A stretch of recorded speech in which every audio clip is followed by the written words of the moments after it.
सभी बड़े बुजुर्ग, सभी मेरे युवा साथी, आप सभी का बहुत बहुत धन्यवाद। आज जो बाबा साहेब के जन्म दिवस पर आप लोगों ने ये जो प्रोग्राम किया है ये बहुत ही सराहनीय है और इसके थ्रू जो है पूरे देश में एक आवाज गई है, जागरूकता लोगों के बीच में आई कि हमारे संविधान का जो महत्व है वो क्या है और उनको लिखने वाले का महत्व जो है वो क्या है।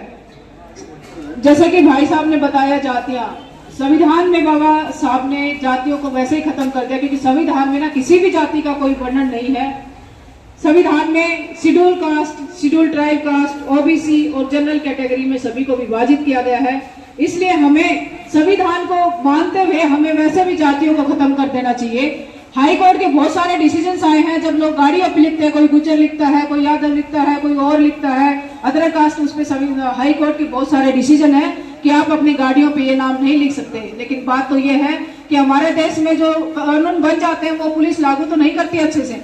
अब उसको लागू करवाने के लिए बाबा साहब ने आपके हाथ में एक एजुकेशन, एक ऐसा जो तलवार, एक ऐसा हथियार आपके हाथ में दिया है कि आप अपने बच्चों को पढ़ाओ और एक संकल्प लो। जैसे कि एक चला था कि बेटी होगी तो हर एक पेड़ लगाएगा, ऐसे ही आप एक संकल्प लो कि आप हर व्यक्ति जो एक परिवार जो है एक अपने पड़ोसी के परिवार के बच्चे को भी पढ़ाएगा जो सक्षम नहीं है। तो इस तरह से पूरा समाज, पूरा देश जो है वो शिक्षित होगा, वो जागरूक भी होगा।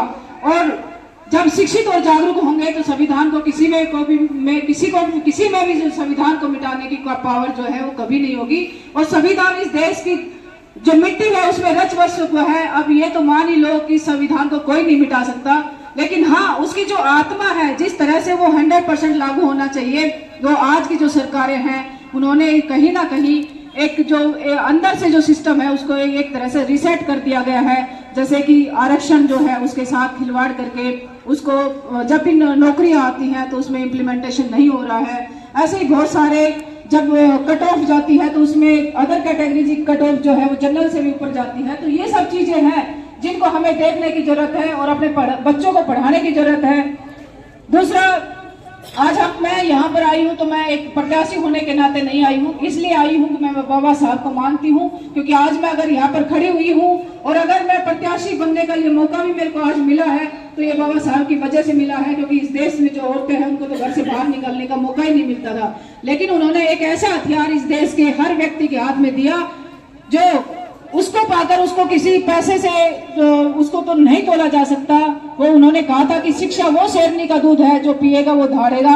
और आज अगर मैं यहाँ पर हूँ तो सिर्फ शिक्षा की वजह से हूँ। इसलिए मेरे लिए तो वो इस मानवता के भगवान के साथ साथ अगर इस औरतों के लिए अगर कोई उद्धारक है इस देश में तो वो बाबा साहेब है, जिनकी वजह से आज मैं यहाँ पर आई हूँ।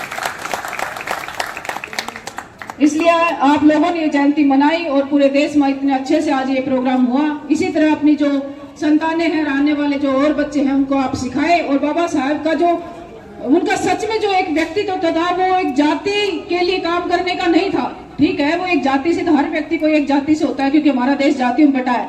उन्होंने मानवता के लिए काम किया। उन्होंने देखा कि जैसे हाथ की ये 5 उंगलियां हैं और उसमें एक उंगली अगर ज्यादा है तो 4 उंगलियां जो छोटी हैं उनको कैसे बराबर के जो इक्वल लेवल पे जो है वो लाया जाए। तो उन्होंने वैसा ही काम किया। और हमारा संविधान किसी भी एक जाति, किसी एक धर्म, किसी एक व्यक्ति के लिए नहीं बना।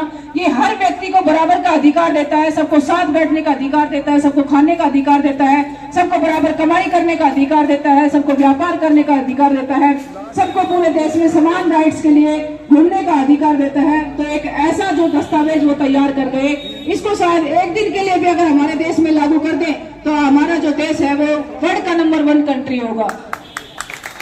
और इसी के साथ जो है मैं अपनी बात को समाप्त करती हूँ। और आप बच्चों से, नौजवान जो पीढ़ी है उससे यही अनुरोध है कि अपने जीवन में नशे को छोड़े और शिक्षा को अपनाएं। यही मेरा जो है एक आप लोगों को मैसेज है। धन्यवाद। जय भीम, जय भारत, जय संविधान। बबीता यादव जिंदाबाद। अभी हमारी बहन बबीता यादव ने बड़े अच्छे विचार